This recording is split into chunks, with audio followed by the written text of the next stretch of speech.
আল্লাহ জিজ্ঞেস করে জিব্রাইল থামছো কেন?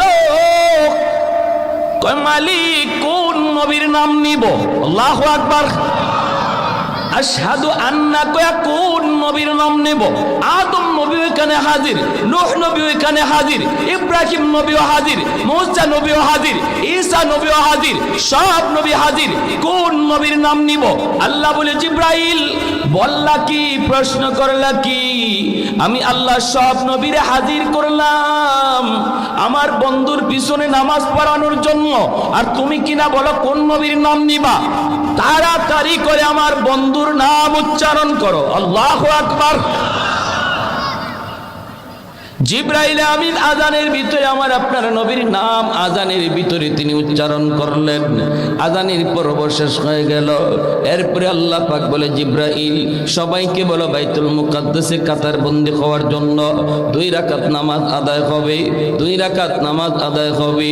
জিব্রাইল আমিন তিনি সামনের কাতারে, আমার আপনার নবী তিনিও সামনের কাতারে। মায়ার নবী বলেন সামনের কাতারে জলিলুল কদর সব পয়গম্বর। ওই অবস্থায় দেখা যায় ইমামকে কেউ জানে না, অথচ জিব্রাইল একামত দেওয়া শুরু করে দিয়েছেন। ইমাম কে হবে কেউ জানে না, নামাজের একামত শুরু হয়ে গেছে। আল্লাহর নবী বলেন আমি মনে মনে ভাবলাম হয়তো আজকে জিব্রাইল নিজেই ইমামতি করবেন, হয়তো এত বড় জামাতের ইমামতি জিব্রাইল নিজেই করবেন। একামত শেষ হওয়ার পর আমি জিব্রাইলকে বললাম ভাই জিব্রাইল ইমাম কে হবে? তখন জিবরিল আমিন আমার আপনার নবীর হাত মোবারক আস্তে করে ধরলেন, দইরা মুচকি হাসি দিয়া বলেন নবী গো আজকে এত বড় জামাতের ইমামতি আল্লাহ পাক আপনাকে দান করেছে। तकबीर में कलमा में नमाजों में अज़ा में,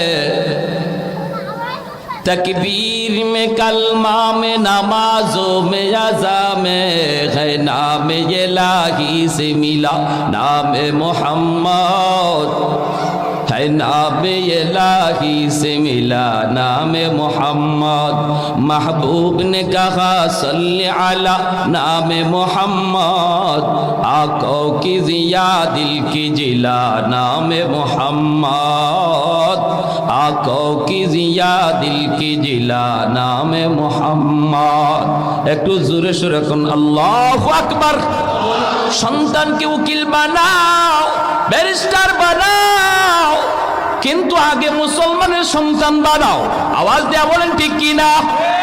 আগে মুসলমানের সন্তান বানাও। 5 পর্যন্ত যদি মাদ্রাসায় পড়ানো হয় আপনার সন্তান ভালো করে মুসলমানি শিখবে, আল্লাহর পরিচয় সে ভালো করে জানবে, আখিরাতের ফিকির তার কলিজার ভিতরে শিশুকালে ঢুকায় দেওয়া হবে। কারণ শিশুকালে বাচ্চাদেরকে যা কিছু পড়ানো হয় রে যুবক, ওই পড়াটা তার কলিজার